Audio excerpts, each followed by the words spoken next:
Thank you very much. Thank you very much for your kind invitation. Good evening, everyone. As you heard, my name is George Matsumoto, and it's my great pleasure to come and speak to you tonight about the ocean and helping hands. Not surprisingly, I'm mostly going to talk about the ocean because that's where my specialty lies, is studying the ocean. I work at an organization called the Monterey Bay Aquarium Research Institute, or MBARI. We're based up in Moss Landing. We're a nonprofit research organization dedicated to exploring the ocean, learning more about the ocean, using existing technology, or developing new technology to answer questions that nobody else has been able to answer, or nobody else even thought to ask. Due to the generosity and support of the David and Lucille Packard Foundation, we've been up in Moss Landing and working now for the past 32 years trying to understand a little bit more about the world in which we live in. We focus in on a number of different topics, including ocean health, climate change, and exploration and discovery. And it probably won't surprise you to learn that we do discover new things all the time. Particularly in the deep sea, we're finding new species, we're finding new organisms, we're finding new behaviors, new predator-prey interactions, you name it, we're finding new things all the time. But it might be interesting for you to realize that you don't have to be a deep sea scientist to learn new things, to find new things. This small jelly right here, we discovered at Lover's Point in Pacific Grove. Now, it's really small. So this white bar here is 5 millimeters. So the whole animal is maybe about 1.5 centimeters tall. But it's a brand new, undescribed species until just a few years ago.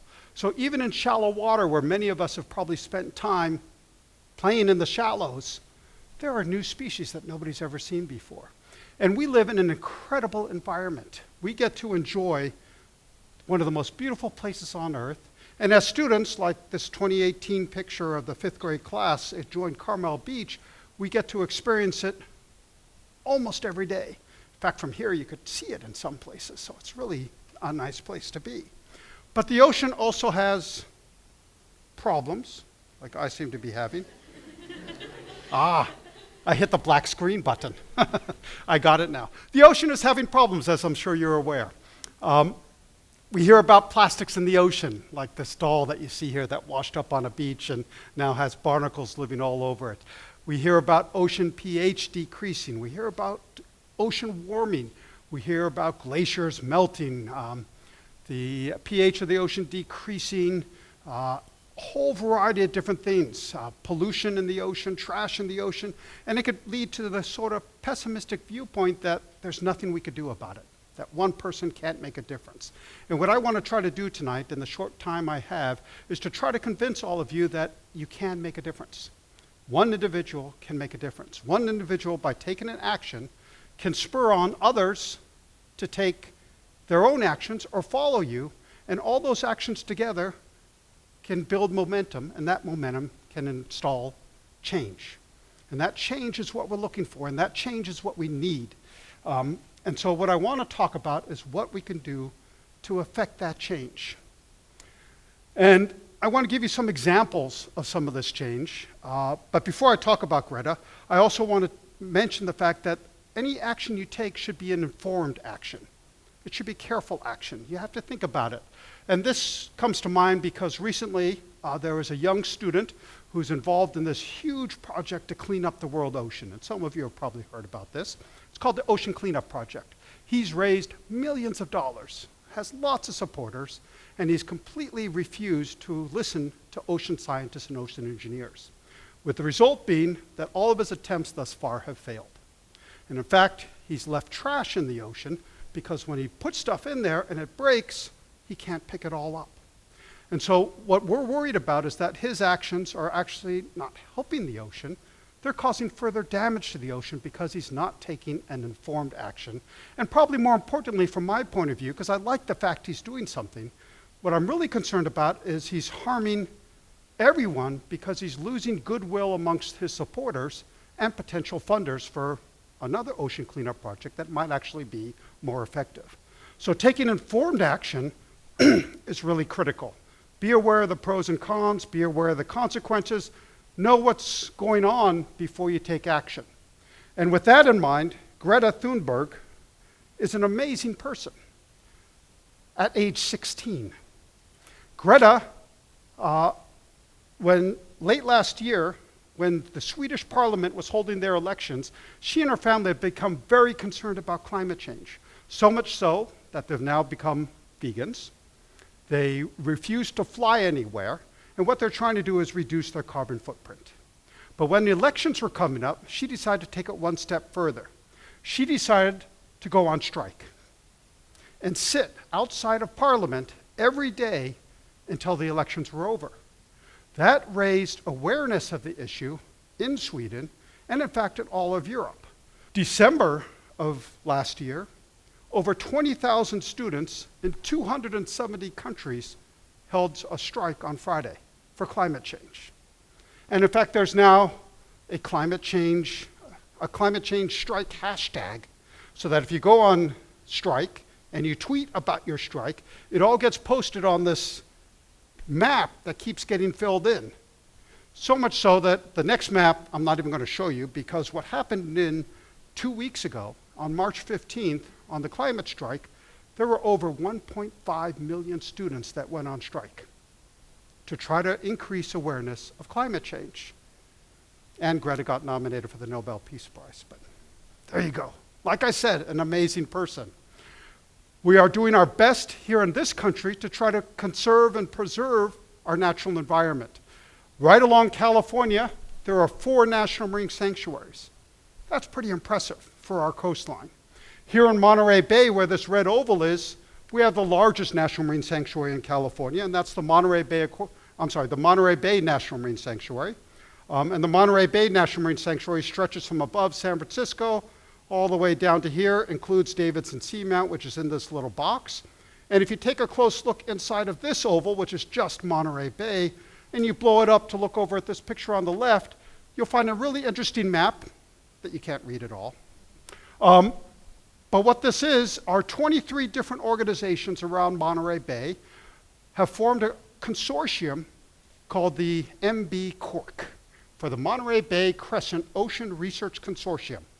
23 different research and education organizations, all together with several hundred staff and volunteers, over $300 million worth in budget, all working together to try to understand Monterey Bay a little bit better. And the reason this MB Cork was put together was because all the institutions realized that just studying Monterey Bay was too big of a job for one organization, and everyone needed help. We needed those helping hands. And so the whole idea behind MB Cork is that we could help each other, try to answer some of the tough questions, try to cooperate so we could learn more about Monterey Bay.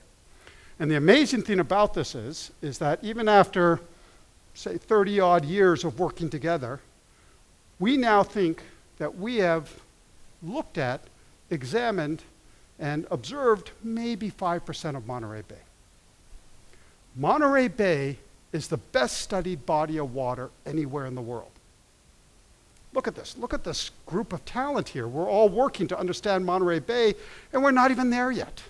5%. So there's still a huge amount of work left to do. And when we're looking at the ocean, when we look out at it from here, it looks beautiful. It looks clean. It looks gorgeous. And as the digital artist Ferdi Rizquianto so beautifully illustrates here, and it says up here in very small font, just because you can't see it doesn't mean it's not there. The ocean needs our help. There are still problems in the ocean, and here you have a young student lifting it up to see all the plastic underneath. Really nice illustration. And what we find here in Monterey, and in other areas around the world, not just Greta, but here in Monterey Bay, what I want to do is try to give you some examples of some of the things that are going on here, where we're trying to learn more, where we're trying to help each other learn more about the environment. So here we are at Cal State Monterey Bay. James Lindholm's group, it's a research group at Monterey Bay, at CSUMB, is running an interesting program called Strange Fish in Weird Places. Right? Great title. And it's not just fish, it's fish, invertebrates, plants, whatever. The idea is that he's looking at changes that are happening for whatever reason.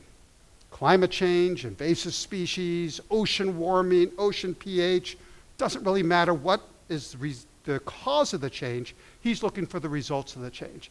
And the interesting thing about this program is that it's done by the public. It's not done just by the students, just by the scientists. It's done by everybody who goes out in Monterey Bay or anywhere else in California, really, and looks into the ocean.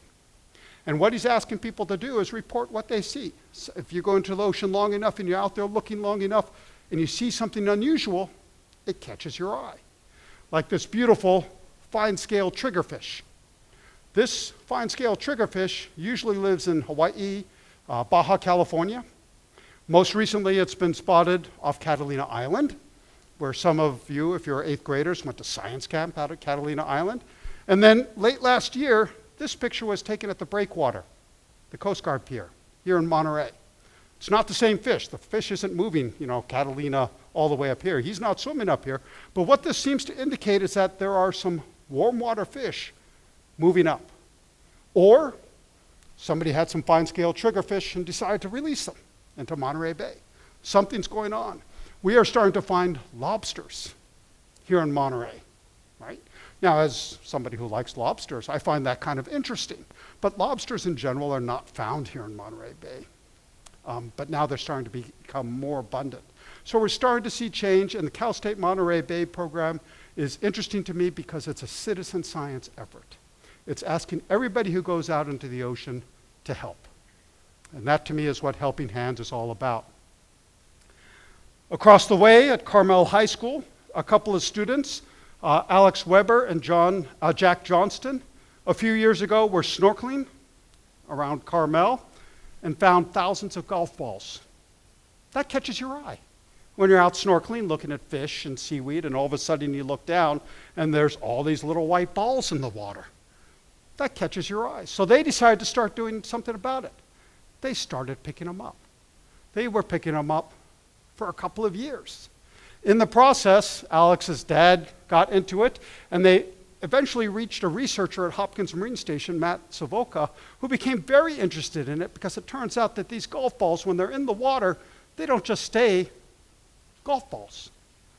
They have an exterior hard casing, and then inside there's a synthetic rubber hard core, and manufacturers put all sorts of compounds into that hard core to make it a little bit more elastic, to give you a little bit more range when you hit the golf ball. But it turns out that that hard plastic shell doesn't stay hard and plastic very long in the ocean. It starts to break down. And then all those toxins inside the synthetic rubber core get released into the environment, and they are toxic to the marine life. And so, remember, this is a national marine sanctuary. It's federally protected waters. They got interested in this process as well. So Alex and Jack have picked up almost 40,000 golf balls. They published this article talking about the potential harm from these golf balls. That's gotten the golf courses and the federal government interested in this because this is a problem. They've gone on the communication circuit. They've been talking to the media, which they don't really like to do, but they're doing it because they see the need. And it's worked out incredibly well. They've picked up almost 40,000 golf balls, but they've got around 50,000 golf balls altogether because Pebble Beach employees and other people are starting to help out now. They're not the only ones. Other groups are going in and picking up golf balls. So here you have some students who were just doing what they liked doing and saw something and started doing something, taking action and trying to help out. Stevenson School on the Carmel campus. So they did something interesting too. A couple of years ago, the 6th grade class got together and said, we need to stop using plastic straws. And it's interesting to me because the plastic straw campaign has really taken off. And if you had asked me, if they had come to me 2 years ago and said, what should we focus on? I would not have said plastic straws, because to me, that's not really a huge priority. Plastic bags, yeah. Plastic straws, maybe not. But they liked plastic straws. And so they started working with their teacher and the school and a group called SpendRise. And SpendRise, anybody could go on SpendRise and make a video. And their gimmick is that let's convince In-N-Out to stop using plastic straws, not by telling people we weren't going to go to them if they didn't, but by telling them if you stop using plastic straws, we'll buy gift certificates and we'll go to your restaurant. All right, now you're appealing to the financial aspect of an organization, and that gets attention. And so this campaign was really interesting. They made a whole bunch of videos. These are all sixth graders making these videos. This was the video that was selected to represent the class.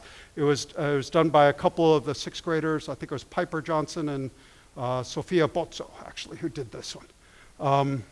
But this one was on the campaign. It was a campaign for a year and a half. And a result of this campaign, in January, the end of January of this year, In-N-Out's made a change. Straws are no longer given to you inside of the drink.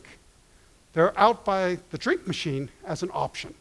If you want a straw, ask for one, and they'll give you one. So it's a first step. So they're starting to make a difference. They're starting to make a change. And so what I'd like to do is finish up by talking about, and by trying to answer the question that I sort of started with is, what is it that you can do to help? What is it that you could do to reach out a helping hand? And the answer to me is everything and anything. In today's world of social media and internet capability, all of us are more powerful than we have ever been before. We have the ability to work together in a sort of a mutually symbiotic way, stretching out helping hands, work together to help preserve this planet, this world that we live in, particularly the ocean, because that's my favorite thing.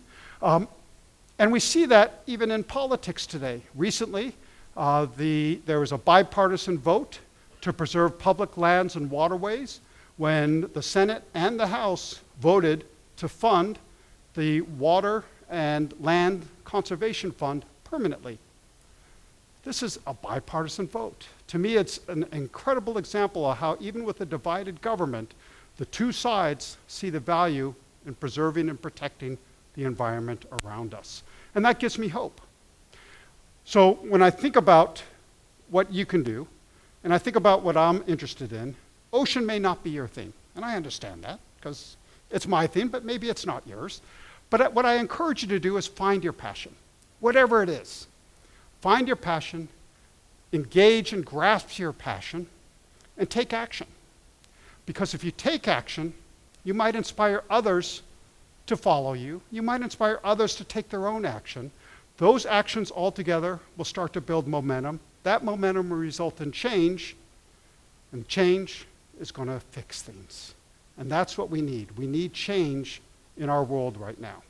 So with that, I'd like to finish, and thank you very much for your time and attention.